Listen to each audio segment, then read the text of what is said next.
Hello and welcome to a video with me, Raindell. And today we'll be taking Samurai Whisper as a bruiser into Arena. That might come out of nowhere. It's kind of not a series, but I really want to try it out. And here's the idea. I was on the Salt Squad Discord server, the one related to Orlandeau, I guess, and there was a discussion about Whisper being locked into the Spellblade job because it's her only way to generate hate. And while I agree with a lot of what was said here, it kind of made me want to try her out as a bruiser. The main reason why she's focused as a tank is because she doesn't provide much aside from her survivability, so if we can make her into a tanky attacker, that might open up new possibilities for the unit. And I'm thinking, I'm doing videos of unloved units, videos of MR units, but why not do videos of units that do have some popularity, but try to run them in builds that are very different from what people usually run? So I want to try it out. So today we'll try Whisper as an attacker with high survivability still. We don't want to lose all of our tankiness in exchange for damage. We'll use Orlandau's TMR for extra defense penetration, and then Duane's Atonement for extra offense and also his master ability. And in general, we're just trying to have fun doing something different. So it might work, it might not, but at least we'll try something new. So let's look at our team. Alright, so let's take a look at our team. We are taking Whisper, she's the queen of today. I want to point out that her jobs, I think, are all level 12, so she could be a little bit stronger. But hey, I do with the units that I have. She would probably get around 800 attack, but not that much higher, so she's still pretty good. And then her samurai skills are generally at 15, so the damage that we'll see is not her maximum potential. Quickly, the abilities on enough. I left AP Break and Trinity Break from her night job. I mainly want her to use samurai attacks because I think they're interesting, they have fun patterns, and then just it's going to open more possibilities for her, so I want to see those. We're using Providence of Light for a little bit more magic resistance, and Blade Soul for extra attack, and then Sword Guard because the counter just might allow us to survive a couple extra hits. She's got 700 attack, only 3300 HP. Whisper has low HP innately, it's part of her thing, and we're sporting a ton of slash resistance and pretty decent magic resist. The rest are at 30%, which is Whisper's base. So we want to snipe slashing teams, and if they have a mage, so be it, right? That's the way we're built. She's going to be in front of us, and I do want to point out that she has stop and disable resistance, so she's not going to be affected by the most annoying status effects in the game. So that's it for Whisper. We are really building her for slash resistance helm, slash resistance Esper, and then a sword with a bit of accuracy. Again, we could go for a more damaging option, but I don't want her to miss too often. And then Orlandau's TMR will allow her to hit characters with a lot of defense decently. Otherwise, she would be completely blocked out by defense, and that makes her a less reliable attacker. We also have Diabolos for our extra dark attack up, because that affects every single character in our party. Second is Garvall. I don't have his weapon leveled, so I gave him a Soul of Thamasa for extra magic instead. Not as good, but it's what I have. His faith is only at 70, it's fine. He's only at 89, it's fine. This is not a Garvall showcase. You guys probably all know how broken he is. He's really there because his master ability gives more HP and dark attack to Whisper, and we're trying to put her dark attack through the roof. Still though, Energist and Red Mage for the longer range on Jamming Thrust. Almost 1000 point of magic at 89 with subpar gear. Garvall, too strong, or very, very strong at least. So that's it. And then we have Masher's TMR, so he can potentially heal people mid-fight with something other than Cura, and put a barrier on everyone. It's really strong if it ever procs. And we also have a slash resistance card, because again, we're trying to snipe slashing teams. Now we have Duane. Also, master ability that boosts dark attack and dark units HP. He has a ton of defense, he's going to be rather tanky himself, Dark Knight of Remorse, and then Dragoon because it gives him attacks with a little bit more range. We don't have his move up and hate, because if he had move 4, he would be in front of our team, and the enemy team would die so fast that we would not get to see Whisper attack. Or he would die first, and then Whisper would take all the hits. So both scenarios are not ideal. And then I love the jump one because he's really at the end of our team, so having jump will allow him to kind of follow the pace of the other guys. So that's what he's looking like. Defense from Golem, Pierce resistance here, and then we have Irresistible Darkness because it just makes him so much stronger. The way his AI is built is on turn 1 he's going to use Atonement on him and Whisper to make them stronger in terms of offense, and then on turn 2 if he can't reach the enemy team he'll use Bells, while Whisper will use Old One Apron, then on turn 2 Devotion if she's still not in range from the enemy team. Garvall only has a buff for turn 1, which is his physical barrier, so if he's not in range on turn 2, he'll just move forward and walk. If I wanted to change that, I could give him a TMR with an ability to cast that he won't use only when his allies are low on HP, but I'm content with that. I think it's just fine for our team. So that's what the load-up looks like. Let's take it to battle. Alright, so we're beginning against a really scary enemy team. They're sporting Duane's Vision card, Kain's Vision card, Demon Wall, and then Diablo. So they're like all in on offense. They do have 2 slash units, which I know we're going to have some resistance against, but Kain, we are not resistant against piercing, so he might send our Whisper to hell in one hit, and that's pretty scary for me, because if he does, we're just going to lose. So we'll see how it goes. Like the rest of our guys have some decent defense, but they're sporting so much offense that it's still rather scary. So the way our team works is Garvall moves forward with his shield, and then Duane normally moves to use Atonement on Whisper, but the enemy can move forward so quickly that we're actually hitting him on the first turn and proccing his courage immediately. I am fine with that, even though it's not our usual game plan, because this way we kind of put our Duane first, and Kain's not gonna one-shot Duane, which is pretty good. It would be a shame to have Whisper die before she attacks, so this way Duane's gonna tank, and we might be able to see Whisper in action.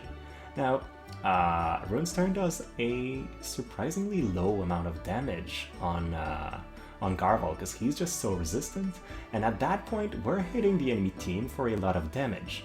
We did lose Duane, but we finally get to see Whisper in action, so I'm still pretty happy about that.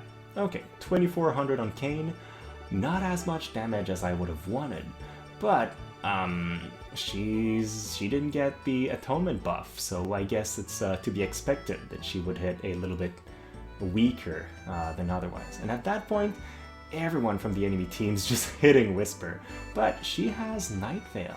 Oh, no, she's going to use her Limit Break. Very interesting. Again, she doesn't have the Atonement buff, but I'm curious to see how much damage that'll do. Enough to take down Duane, but we missed Ruin's turn. That's unfortunate because it causes us to lose the battle by a very near miss. I think she would have taken him out with only 2500 HP remaining, but a miss is a miss. We're not running her with a lot of accuracy, so that was bound to happen at some point. Okay, this time I don't really like fighting an enemy Halloween Little Leela, because I don't know whether she's going to kill someone in our backline. Whisper should survive her attacks pretty well, but if she gets to hit Garvall with a holy attack, I think he might die from that. And that would mean that our most reliable damage dealer, even though he's lower level, might go down too quickly for us. And she's running jump up, so she's kind of their front line for some reason. Now Duane has hate on their team, so we'll probably focus him first. Still, our team performs their usual setup, so we have defense penetration on Whisper, extra attack, and then a magic attack. does not take Garvall out in one hit, but deals pretty significant damage to him. And at that point, Hate will draw us to hit possibly their Duane. No, it seems like he's not in range, so that's actually really good because we now killed their healer. 8,000 damage on Halloween Little Leela. Poor girl, I don't think she saw that coming. Now Whisper is in range to attack Duane. Duane has a ton of defense with his buffs, but still, more than half his HP, and the debuff from Trinity Break is a good turn from my perspective. I'm pretty happy about that. Now he goes low enough that Whisper can finish him off, and we're left 2 against Elsirelle. Their LC has dual gunners, so she hits us with something that we're not resistant against. That's pretty bad, because even though Garvall heals us, I think the next attack from Elsirelle will be strong enough to kill Whisper. But Whisper hits Elsie for 4,200 and takes her out. Okay, so this time again we're fighting 2 slash units, Duane and Cecil, and then they have Ayaka to support them. Now, I did not look at Cecil's sub-job, but if he is a monk, he might surprise us and one-shot some of our guys, so hopefully we won't see that happen. If it does, well, goes to show that you really need to snipe the right teams. This time, our team is performing the way we want them to, so Duane moves forward and uses Atonement on Whisper so she can get some extra offense power.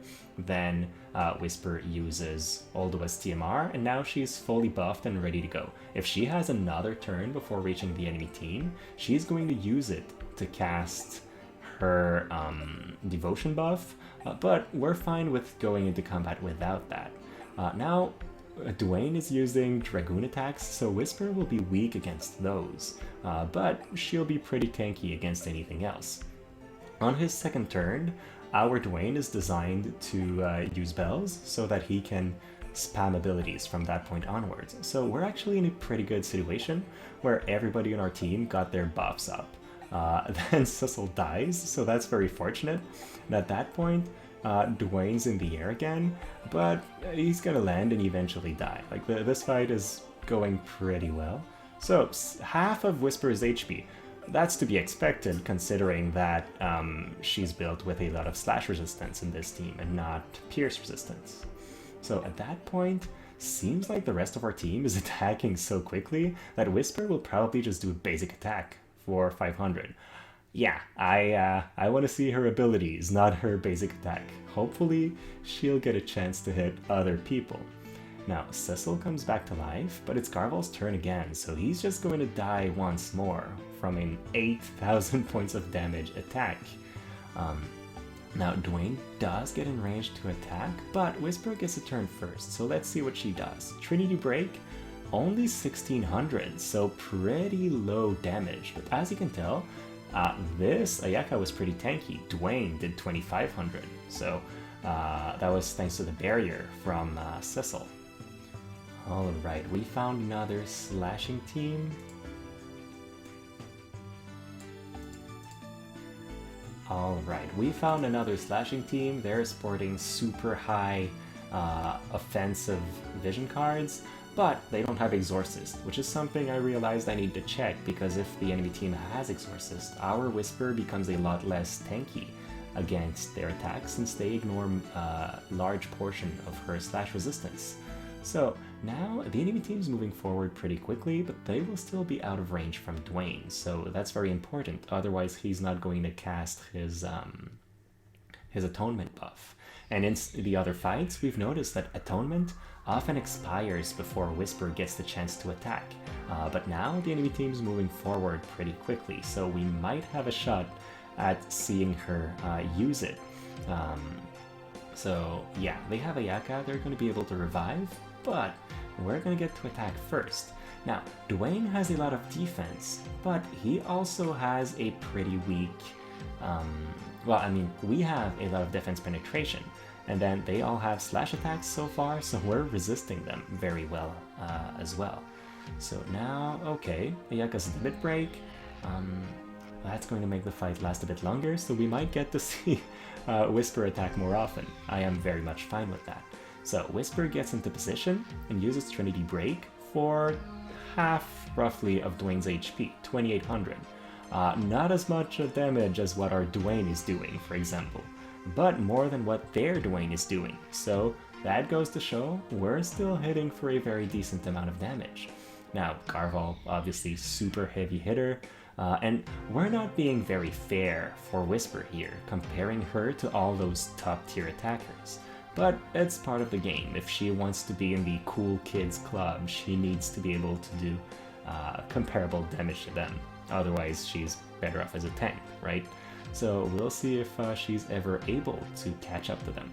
Now, Holy from Ayaka is going to hit us pretty hard. We do have some magic resistance, but not that much. Okay, I expected it to hit harder, 600. She did sword guard it, she does have over 50% resistance, and then 2600 on Ayaka is fine, considering that at that point we had lost the atonement buff from Duane. Alright, we've got 2 slashers and Ildyra. Ildyra is still rather scary. She has access to holy and magic attacks, and Whisper is decently resistant to magic attack, but I'm running her with high faith because I've theory crafted a build some time ago where she would use Taunting Spell and do decent damage with it. So because of her high faith, she's not as resistant to magical attacks as she would otherwise be. Now, the way the enemy team is moving, we will probably get to fight Ruin's turn first, and I'm fine with that. He's not... he only has slash attacks, so our Whisper is actually very resistant to her. And no matter really the buffs that he has, we're still reducing his damage by 85%, so that's a very, very large margin. At that point, our Whisper has every single offensive buff that she can have. They hit Garvall for a bit of damage, and then we take him out, so a bit unfortunate that the rest of our team is doing the damage. But again, if Whisper is to compare, we need to compare her with other very powerful attackers. Right now, I would say her damage is definitely on par with other MR attackers that we've used, for example. Like hitting Duane for 2600 is decent. Duane doesn't do that much more damage to him, but he still does quite a bit more. And now we're going to take a Holy, and it hit Whisper for 700, so her resistances is really coming in clutch here. That attack almost killed Garvall. And now we'll again probably just see an auto attack. No, 3700, so that's a pretty good attack on Ildyra. So, what have we seen today? Well, we've seen a team that works surprisingly well. Like, we're not using an optimal Garvall, we're using well, Duane is super strong, obviously. Garvall also super strong even at 89, but still Whisper pulled her weight. Like, she was in front, she never really got that low, because she was taking hits really well when she was targeted by them, and then she did decent damage. Obviously, she's not hitting as hard as Duane and Garvall were, but she was also never targeted first because she was the tankiest still out of all of them. So if the fight got to a point where she was alone against the rest of the enemy team, she would be able to hold her own pretty well. I think it's very fun to play units like this in a non-conventional fashion. Is that the best build? Is she like the best unit for this? No. Definitely not. If she was, everybody would be doing that. But it's still a functional build, I think, that works better than expected. Obviously, though, it is one in which you have to snipe your enemies. That's the thing about Whisper, is she's really built to be a specialized unit. Like, you can build her any way you want, but she's always going to be specialized against whatever you build her for. So, today, she was built against slash attackers. That's it from me. Thank you so much for watching. If you enjoyed your time, please like and subscribe. It will make it more likely that you see this kind of video in the future. And then, as always, have a great rest of your day.